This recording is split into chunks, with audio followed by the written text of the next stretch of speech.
Audio Jungle। Hindi दिवस की हार्दिक शुभकामनाएं।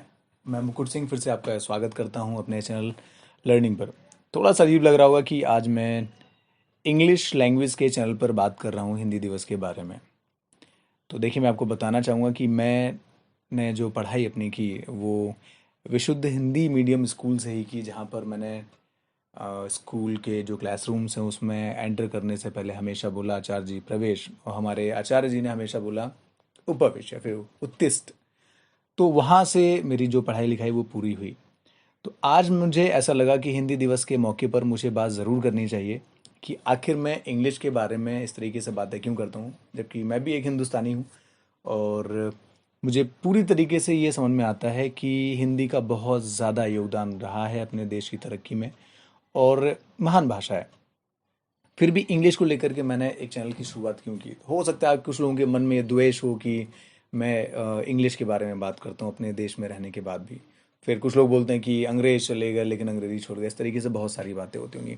तो मैं आज ये चीज़ आप लोग को बोलना चाहूँगा कि इंग्लिश को लेकर के मैंने बात जो की है उसके पीछे कुछ वजह हैं। जैसे कि हम सभी अपने देश के रिच कल्चर के बारे में लोगों से बात करना चाहते हैं, लोगों को बताना चाहते हैं मेरे हिसाब से। और अपनी जो परंपरा रही है, जो हमारे देश की जो संस्कृति और सभ्यता रही है, उसके बारे में हमें अपने देश और विदेश के लोगों को भी ये चीज़ बतानी चाहिए कि हमारा देश किस तरीके से महान है। हमारे जो त्यौहार हैं, जो हमारी सभ्यताएं रही हैं, उनके बारे में क्या क्या ऐसी चीज़ें हैं जिस पे हमें प्राउड होना चाहिए, फिर हमें गर्व महसूस करना चाहिए। लेकिन हमें ये सारी बातें उन विदेश के लोगों को बताने के लिए ज़रूरत पड़ती है किसी किसी एक भाषा की। तो अभी जो हमारे देश की जो स्थिति है जिसके बारे में मैं बात कर रहा हूँ, कि वहाँ पर हमें शायद एक कनेक्टिंग लैंग्वेज की जो ज़रूरत पड़ती है, वहाँ पर शायद इंग्लिश यहाँ पर एक जो है वो एक रोल प्ले कर रही है वहाँ पर, कि हम अपनी बात उन तक पहुँचा सकें। सिर्फ इतनी सी बात है कि मैं ये नहीं बोलूँगा कि आप अपने दिल से अंग्रेज़ बन जाइए। आप अपने पेरेंट्स को उसी तरीके से इज़्ज़त कीजिए, आप उसी तरीके से उनके पैर को छूइए। जो भी आपका तरीका है उनको इज़्ज़त देने का, अपने बड़ों का, बुज़ुर्गों को, जो भी तरीका आपका है, आप उसको पूरी तरीके से कीजिए। सिर्फ मेरा कहना ये है कि आप इंग्लिश को सीखें, जानें, ताकि जहाँ पर आपको ज़रूरत पड़े तो आप अपने देश को कहीं सिर्फ इस वजह से महान ना बता पाएँ कि आपको एक भाषा नहीं आती है। कोई भी एक विदेश का कोई भी व्यक्ति आया, मान लीजिए आपके गाँव में, आपके शहर में, और वो आपकी देश के कल्चर को नहीं समझ पा रहा है, तो आप उसको एक्सप्लेन कीजिए अपने कंट्री के जो रिच कल्चर है उसके बारे में, कि हमारा देश कितना महान है, हमारे देश की जो सभ्यता रही है वो किस तरीके से रही है।